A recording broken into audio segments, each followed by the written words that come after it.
अस्सलाम वालेकुम व्यूवर्स।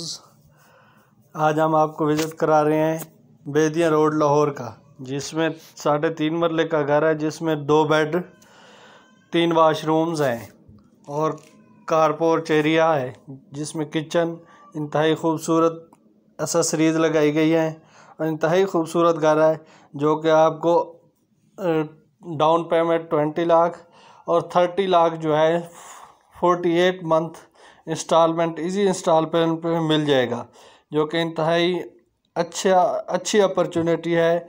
आप इन्वेस्टमेंट भी कर सकते हैं, जिसमें इंतहाई खूबसूरत घर अवेलेबल है। तो ये हम आपको इंतहाई अच्छी और अच्छे पैकेज में जो है आपको दे रहे हैं। अगर आप न्यू व्यूवर्स हैं तो आपसे रिक्वेस्ट है कि हमारा चैनल सब्सक्राइब करें और नई आने वीडियो आपको नोटिफिकेशन के थ्रू मिलती रहें। तो हम इस तरह के अच्छे और ख़ूबसूरत घर और प्लाट लाते रहते हैं, जो कि इंतहाई इजी आपको मिल सकते हैं। इसके लिए डिटेल में हमारा डिस्क्रिप्शन में नंबर दिया हुआ है, आप वहां पे जाके रब्ता कर सकते हैं